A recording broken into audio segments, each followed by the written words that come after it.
Senator Menendez, thank you so much for bringing us all together today.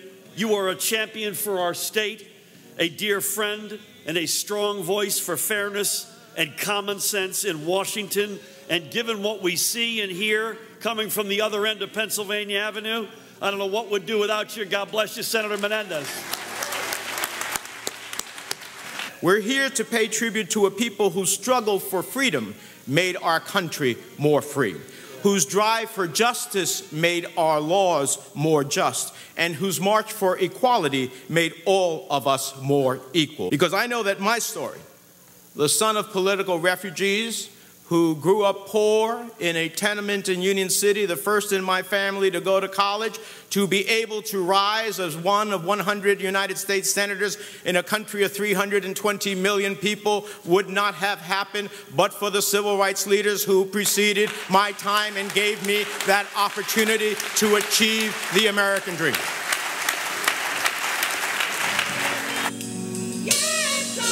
Yes, I am.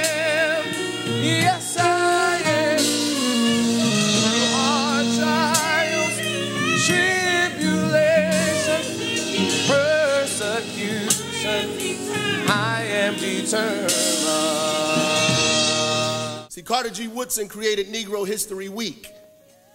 He created Negro History Week not for us to take time off or to romanticize our accomplishments, but to contemplate on ourselves for a minute, to be unapologetically black in the face of hatred and injustice. He wanted us to know that the white supremacists were wrong, that the racists were wrong, that this president is wrong.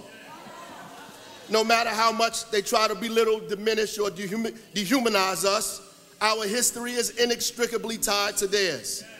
Yet despite being deprived of their humanity, being shut out of our democracy, being denied the inalienable rights bestowed by our Creator, they never stopped believing that the promise of the country was their promise true, that the American dream was their dream too.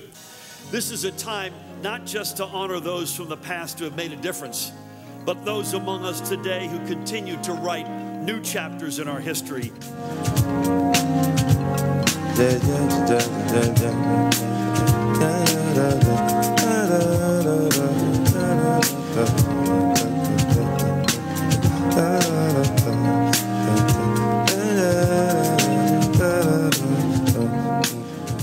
And I would argue that now, more than ever, we need to evaluate and celebrate the good work going on in our communities.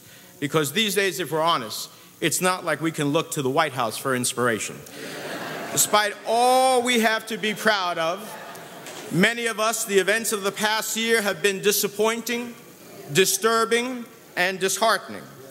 Indeed, it is disappointing to hear a president brag about a low African American unemployment rate when in truth it is still nearly double that of the nation at large. It is disturbing to have an American president disparage people of color based on the countries of their origin, or tell us that white supremacists that march in Charlottesville that there were good people on both sides.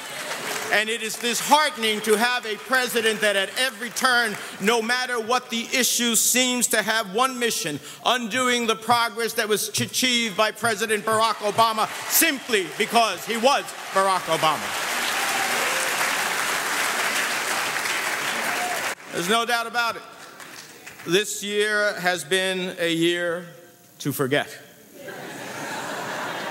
a year of political despair and dysfunction, a year of uncertainty, of instability, but it's also a year of activism and citizenship, of resistance and renewal.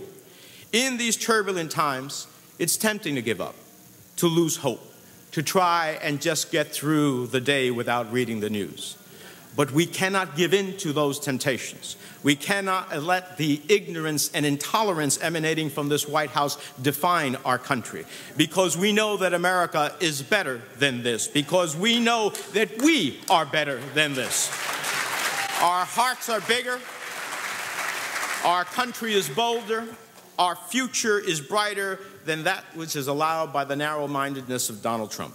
Our fight to make America live up to the true meaning of its creed, America's strength, its power in the world, was born from the sweat on the brow and the scars on our back.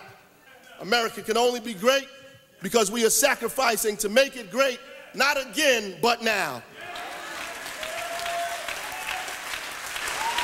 The president has tried to pull apart the diverse threads that bind us together as one people. But we're not going to take the bait. We're not going to lose sight of the nation's promise. Bwana ni mwokozi wangu, tena ni kiongozi wangu, ananipenda leo kuliko jana, baraka zake hazikuishi, si kama binadamu badilikie, ananipenda leo kuliko jana, kuliko jana. The world is messed up, Dr. King said. Trouble is in the land, confusion all around, but I know somehow that only when it is dark enough can you then see the stars above. To quote from Sheila Oliver's inaugural address, which she said upon taking her oath of office, and I quote the Lieutenant Governor, "While these moments are historic, we make history not in the moment, but in what we do with it." Only when it is dark enough can you see the stars. My friends, recent events remind us that yes, the world is messed up. Yes, there is trouble in the land. And if you go onto Twitter, confusion all around. But we cannot let the politics of division and distraction keep us from solving the challenges of our time. The challenges of creating an economy that values work, that helps families struggling, that ultimately realizes that we have the wherewithal to see a child cross a graduation stage and not a prison courtyard. That is our challenge. The challenge of rooting out systemic racism and reforming a broken criminal justice system. Now, these challenges may be great, but I know we can overcome them because they pale in comparison to the trials and tribulations faced by African Americans throughout our history. From Frederick Douglass and Harriet Tubman to Rosa Parks, Dr. King, John Lewis, and all the giants sung and unsung, known and unknown. Let us remember that today we stand on their shoulders. And in doing so, we stand a bit taller. Let us reach a bit higher. And above all, let us see the light in each other.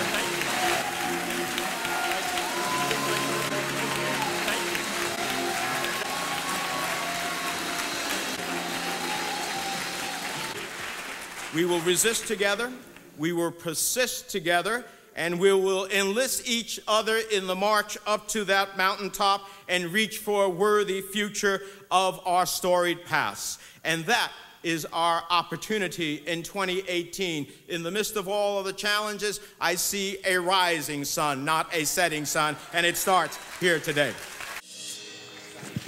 Yes, I am.